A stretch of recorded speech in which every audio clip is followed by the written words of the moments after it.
নমস্কার বন্ধুরা, আমার একটা টিপসের ভিডিওতে তোমাদের সবাইকে স্বাগত। কলগেট যখন শেষ হয়ে যায়, এই যে কলগেটের যে মুখগুলো, এগুলো কিন্তু খবরদার আর ফেলো না। না ফেলে এগুলো দিয়ে দুর্দান্ত একটা কাজের রান্নাঘরের একটা দারুণ টিপস তোমাদের সঙ্গে শেয়ার করব। তো এরকমই আমার দুটো কলগেটের মুখ, মানে কলগেট পেস্ট শেষ হয়ে গেছিলো, তার মুখ দুটো আমি নিয়ে নেবো, এই চিপিগুলো। আর এই মুখ দুটো দিয়ে আমি কি করব তোমরা দেখো, হয়ে যাবে আমাদের রান্নাঘরে ভীষণ প্রয়োজনীয় একটা জিনিস। এর জন্য গ্লু গান লাগবে। গ্লু গান যদি কারোর না থাকে তাহলে সেক্ষেত্রে ফেভিকুইক বা ফেভিকল বা বোথ সাইড টেপ যা তোমাদের কাছে থাকবে সেটা দিয়ে কিন্তু এটা তৈরি করে নিতে পারবো। তো আমার কাছে ফেভিকুইক আছে, আমি ফেভিকুইক দিয়ে দেখাচ্ছি। তোমাদের কাছে যে আঠা থাকবে সেই আঠা দিয়েই কিন্তু করতে পারবে। প্রথমে আমি মুখ দুটোকে ভালো করে ধুয়ে নিয়ে এসেছি, তারপরে এই মুখের সোজা দিকটায় একদম একটুখানি ফেভিকুইক লাগিয়ে দেবো। তোমরা চাইলে বোথ সাইড যে গাম মানে টেপ আছে সেই টেপগুলোতেও করতে পারো। তো লাগিয়ে দিয়ে আমি রান্নাঘরের যে কোনো একটা দেওয়ালে আমি এটাকে একটুখানি আটকে দেবো, কারণ ফেভিকুইক মানেই সঙ্গে সঙ্গে আটকে যাবে, একটু ধরে রাখলেই কিন্তু দেখো সুন্দর আটকে গেছে। পাশাপাশি দুটো মুখ আমি কিন্তু আমার এই রান্নাঘরের দেওয়ালে লাগিয়ে দেবো। আর লাগিয়ে দেওয়ার পরেই তোমরা দেখতে পাবে কি অসাধারণ একটা জিনিস তৈরি হয়ে গেল। কতটা প্রয়োজন আমাদের আর কতটা কাজে লাগবে তোমরা দেখে নাও। তো দেখো এই দুটো মুখে আমি পাশাপাশি একটুখানি গ্যাপিংয়ে আটকে দেবো। আর দেখো আটকে দিয়ে এবার এটা কী করবো। আমাদের বাড়িতে সবারই গ্যাস লাইটার আছে, আর গ্যাস লাইটার কিন্তু রান্না করতে গিয়ে ভীষণ হারায়। আমার তো খুব হারায়, খুঁজে পাই না। কার কার হয় আমাকে জানিও। তো সেই গ্যাস লাইটারটা যদি গ্যাসের উপরে এরকম করে ক্লিপ করে এরকম করে রেখে দাও, তাহলে কিন্তু একদম অন্ধকারেও কিন্তু হাত দিলেই আমরা গ্যাস লাইটারটা পেয়ে যাব। আর খুব সুবিধা হবে, খুঁজতে হবে না, কারণ এটা ভীষণভাবে হারায়। শুধু গ্যাস লাইটার না, তোমাদের প্রয়োজনীয় যে রান্নাঘরে ছোট ছোট জিনিসগুলো থাকে, যেমন কাঁচি, তারপরে যেগুলো দিয়ে আমরা বাসন মাজি, সেটা জল ঝরার জন্য এটা বেসিনের পাশেও করতে পারো। তো দেখো আমার টিপসের ভিডিওতে আছে এরকম একটা, আমি বাসন মাজার একটা টিপস তোমাদের আছে, সেটাকে ঝুলিয়ে রাখতে পারো। কিন্তু আমি রান্নাঘরে স্পেশালি এটাকে কিন্তু গ্যাস লাইটারটা রাখারই একটা জিনিস বানিয়েছি। তো দেখো আমি এখানে গ্যাস লাইটারটাই রাখবো। তো কেমন লাগলো, রান্নাঘরের লুকটাও পাল্টালো, অবশ্যই কিন্তু কমেন্ট করে। চলে যাব পরের টিপসে। কদিন আগে বাড়িতে এক খুদের জন্মদিন ছিল, আর জন্মদিনে এরকম একটা বক্স এসছে, মানে কেকের বক্স। সেই বক্সটাকে ফেলে না দিয়ে কি করব, কারণ এরকম আমরা যারা অনলাইনে কম বেশি একটু এখন বাজারঘাট করি, তাদের প্রত্যেকের বাড়িতেই কিন্তু এরকম বক্স আছে। আর এই বক্সগুলো কিন্তু খবরদার ফেলে দিও না। দারুণ সুন্দর একটা অর্গানাইজার বানিয়ে নেবো, আর ভীষণ প্রয়োজন, ভীষণ কাজে দেবে, এবং মানে এত সুন্দর কাজ করব এটা দিয়ে। তো দেখো সেরকমই একটা বক্স, যেহেতু এটার বাইরে একটা কাগজ দিয়ে কভার করা আছে, তাই আমি কাগজ লাগালাম না। তোমরা যদি প্লেন বক্স হয়, তোমরা এখানে একটা গেঞ্জি পরিয়ে নিতে পারো বা একটা ম্যাক্সি পরিয়ে নিতে পারো। এরকমও আমার কাছে আছে, সেটা আমি তোমাদের দেখাবো। তো দেখো এটা যেহেতু সুন্দর একটা প্রিন্ট করা আছে, তাই এটাকে আর নতুন করে কিছু করলাম না। আর নিয়ে নেবো আর একটা বক্স নিয়ে নেবো। এরকম একটা বক্স, তোমাদের কাছে পিচবোর্ড থাকলেও হবে। এরকম একটা বক্স কেটে নেবো, এটাকে মাঝখানে একটু পার্টিশন দেওয়ার জন্য, কারণ আমার এই বক্সটা অনেকটাই বড়। দুটো পার্টিশন করে রাখলে অনেকগুলো জিনিস আমার এর মধ্যে এঁটে যাবে। বক্সটা এতটা সুন্দর যে এটাকে ফেলে না দিয়ে আমি ঘরের একটা অর্গানাইজার বানালাম, আর আমাদের ঘরের অনেকটা দেখতেও সুন্দর লাগে, আর একটা দারুণ সুন্দর কাজ হয়ে যাবে। তো দেখো আমি এটাকে এখান দিয়ে কেটে নিয়ে একটু সাইজ করে একটা পিচবোর্ডের টুকরো বার করে নিলাম, কারণ এরকম পিচবোর্ডের বাক্স আমাদের ঘরে হামেশাই থাকে। না থাকলেও তোমরা পেপার দিয়ে হোক, যাই দিয়ে হোক, মাঝখানে একটা পার্টিশানের একটা ব্যবস্থা করে নেবে। পার্টিশান নাও করতে পারো। তো দেখো আমি এখানে পার্টিশানের একটা করে নিলাম, মাঝখানে একটা পার্টিশান দিয়ে নিলাম, আর নিচে আমি একটা পুরনো বালিশের ওয়ার পেতে নিয়েছি, কারণ নিচ থেকে যাতে কোনো পোকামাকড় না ওঠে।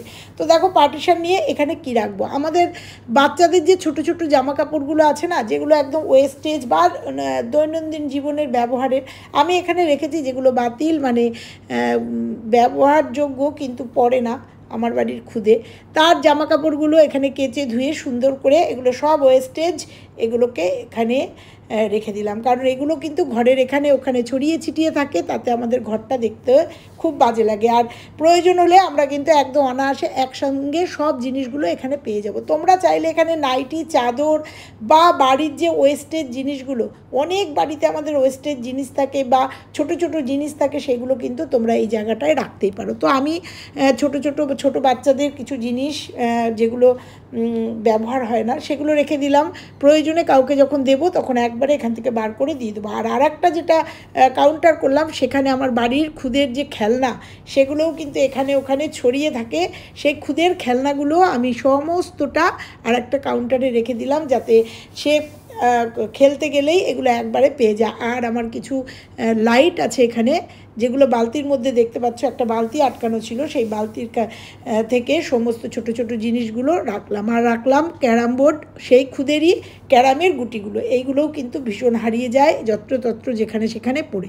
তো সেগুলো সব একটা জায়গায় রেখে আবার দেখো ছোট একটা কাউন্টার হলো, সেখানেও তোমরা চাইলে যে কোনো জিনিস তোমরা রাখতে পারো।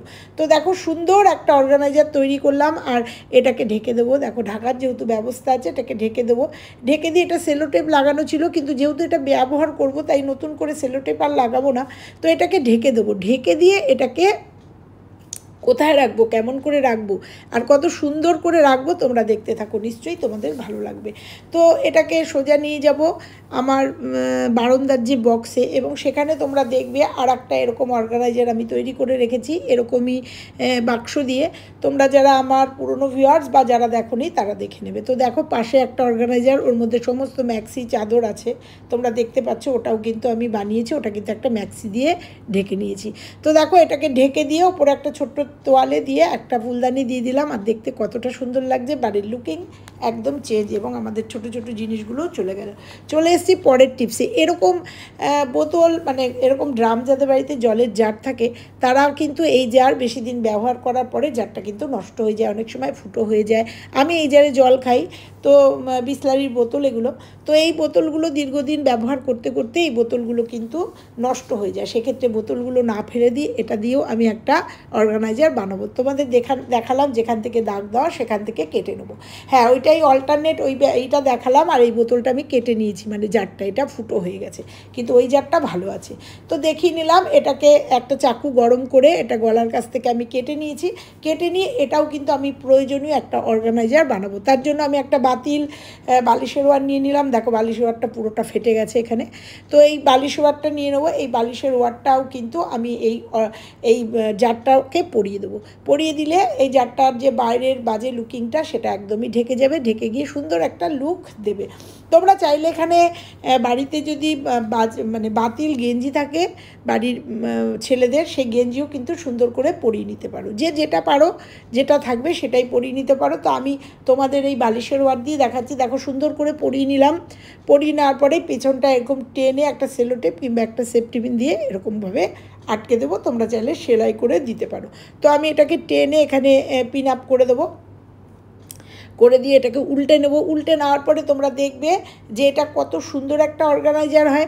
তোমরা এর মধ্যে বাড়িতে যে ঝাঁটা, মানে বারণ, বিছনাঝাড়া ঝাঁটা, এমনি ফুল ঝাড়ু থাকে, সেগুলো কিন্তু অনায়াসে এটার মধ্যে রাখতেই পারো একটা কোণায়। কিন্তু আমি সেরকম একটা টিপস তোমাদের এর আগে দিয়েছি, কিন্তু এইটা বানাবো অন্য একটা কারণে। আমাদের প্রত্যেকের বাড়িতেই কিন্তু ওয়েস্টেজ পট লাগে, এবং সেই ওয়েস্টেজ পট, মানে বাড়িতে রান্নাঘরে বলো বা ঘর ঝাঁপ দিয়ে যে নোংরা, সেই ওয়েস্টেজ পট কিন্তু আমাদের প্রত্যেকেরই দরকার হয়। তো সেই ওয়েস্টেজ পট তৈরি করবো। আর তার সাথে একটা টিপস বলবো, এই যে প্লাস্টিকগুলো, এগুলো বাজার থেকে কিনে নিয়ে আসতে হয়, ভীষণই কম দাম। কারণ এই ওয়েস্টেজ পটের মধ্যে যদি প্লাস্টিকটা লাগিয়ে দেওয়া যায়, তাহলে যদি আমরা জলো কোনো কিছু, মানে সবজির খোসা টোসা ফেলি বা জলো কিছু ফেলি, তাহলে কিন্তু আমাদের এই ওয়েস্টেজ পটটা নোংরা হয় না বা পচে গিয়ে গন্ধ বেরোয় না। আমরা এই প্লাস্টিকটা শুদ্ধ ফেলে দিলে হয়ে যায়। আর এর পেছনে দিয়ে দেবো একটু ন্যাপথলিন, যাতে এই ওয়েস্টেজ পট দিয়ে কোনো দুর্গন্ধ না বেরোয় বা পোকামাকড় না হয়। তো দেখো এই প্লাস্টিকটা আমি সুন্দর করে একটা ক্লথ ক্লিপের সাহায্যে সুন্দর করে আটকে দেবো, যাতে যখন ময়লা আমরা ফেলবো, এর মধ্যে ওয়েস্টেজ জিনিস ফেলবো, যাতে প্লাস্টিকটা গুটিয়ে ভেতরে না চলে যায়। তো দেখো আমি দুদিকে দুটো ক্লথ ক্লিপ লাগিয়ে দেবো। লাগিয়ে এই প্লাস্টিকটাকে আটকে দেবো। তোমরা যদি এইভাবে রান্নাঘরে বা তোমরা ওয়েস্টেজ পট অন্য কোথাও বাড়ির নোংরা ফেলার জন্য এরকম ইউজ করো না, তাতে তোমাদের যেমন জারটাও ভালো থাকবে এবং এই প্লাস্টিকটা ধরে ফেলে দিলেই কিন্তু অনেকটা পরিষ্কার পরিচ্ছন্ন এবং অনেক খাটনি কমে যায়। আর এই প্লাস্টিকগুলোর দাম একদম কম, একভাবে দিস্তা ধরে কিনে নিয়ে আসলে মাসের পর মাস চলে যায়, অন্তত 2-3 মাস এক বান্ডিলে চলে যাবে। তো দেখো আমি 4টে ক্লথ ক্লিপ লাগিয়ে নিলাম, যাতে নোংরাটা রাখার সময় যাতে কোনো অসুবিধা না হয়, সুন্দরভাবে এর মধ্যে থাকে। তোমরা চাইলে এটা বাথরুমে রাখতে পারো, তোমরা চাইলে এটা রান্নাঘরে রাখতে পারো, তোমরা চাইলে এটা দরজার পাশে যেটা ঘর দুয়ারের নোংরা হয় সেটাও রাখতে পারো। তো দেখো আমি এটা বেসিনের পাশে রেখেছি এবং এর মধ্যে আমি ঘর ঝাড় দেওয়ার যে নোংরা প্রত্যেক দিনের সেটাকে ফেলবো। তো কেমন লাগলো আমার আজকের ভিডিওগুলো? ভালো লাগলে অবশ্যই লাইক কমেন্ট শেয়ার করো, আর চ্যানেলে নতুন হলে চ্যানেলটা সাবস্ক্রাইব করে পাশের বেল আইকনটা প্রেস করে দিও, তাতে আমার সমস্ত ভিডিও সবার আগে তোমাদের কাছে পৌঁছে যাবে। আর এইভাবেই আমার পাশে থেকো, আর এইভাবেই তোমাদের টিপসগুলো দিতে থাকবো। কে কোথা থেকে দেখছো অবশ্যই কমেন্ট করে জানিও, আর আমার এই টিপসগুলো অবশ্যই বাড়িতে করো, ভীষণ ভালো লাগবে, ভীষণ উপকারী টিপস। আর দেখো কত সুন্দর লাগছে, এটা কিন্তু বোঝাই যাচ্ছে না যে একটা বাতিল জার এইভাবে আমি একটা অর্গানাইজার তৈরি করেছি। তো চলো আবার ফিরছি টিপসের ভিডিওতে, ততক্ষণের জন্য টাটা সবাই।